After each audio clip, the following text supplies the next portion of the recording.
i7 ગુજરાતનો અવાજ।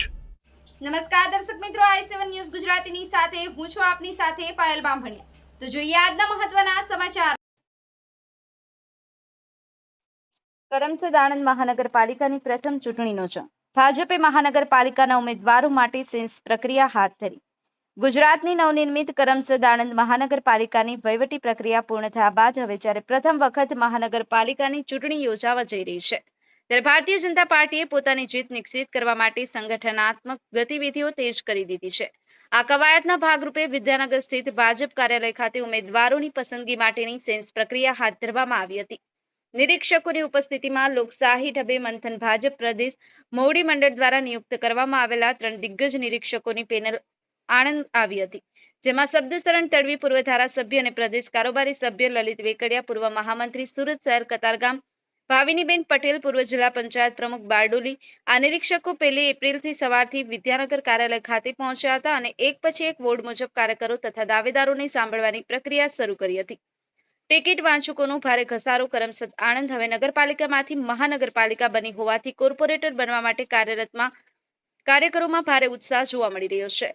પક્ષમાં રજૂ થશે રિપોર્ટ। નિરીક્ષકો દ્વારા લેવામાં આવેલી આ સેન્સ પ્રક્રિયાનો સંપૂર્ણ રિપોર્ટ તૈયાર કરી પ્રદેશ ભાજપ હાઈકમાન્ડને સોંપવામાં આવશે।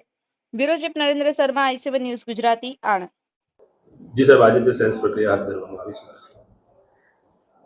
આગામી સામાન્ય ચૂંટણીઓમાં આણંદ મહાનગરપાલિકા, આણંદ જિલ્લા પંચાયત, આણંદ જિલ્લાની તમામ નગરપાલિકાઓ અને તાલુકા પંચાયતની જે ચૂંટણી યોજાવાની છે, એમાં ભારતીય જનતા પાર્ટીના ઉમેદવાર તરીકે ઈચ્છુક કાર્યકર્તાઓને સાંભળવા માટેની સેન્સ પ્રક્રિયા આજે આણંદ જિલ્લામાં શરૂ કરવામાં આવી છે।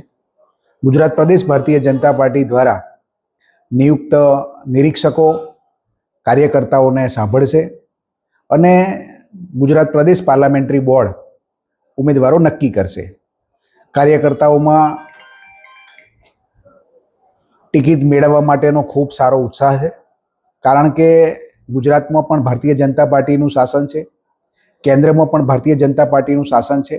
એવા સમયે મહાનગર, તાલુકા પંચાયત અને જિલ્લા પંચાયત નગરપાલિકામાં જો ભારતીય જનતા પાર્ટીનું શાસન હોય તો વિકાસના કામો ખૂબ સારી રીતે થઈ શકે, એ જનમાનસમાં બધાને ખબર છે। અને અમારા કાર્યકર્તાઓ પૂરી તાકાત સાથે જેને પણ ટિકિટ મળશે એ બધા જ કાર્યકર્તાઓ પોતે જે તે ઉમેદવારને જીતાડવા માટે મહેનત કરશે। અને ભારતીય જનતા પાર્ટી દ્વારા પણ 5મી તારીખે ઘર ઘર સંપર્ક યોજના જે મૂકવામાં આવી છે, એ કાર્યક્રમમાં પણ અમારા જેટલા પણ દાવેદારોએ ઉમેદવારી નોંધાવી છે એ બધા જ એમના ટેકેદારો સાથે ઘર ઘર સંપર્ક અભિયાનની અંદર જોડાવાના છે।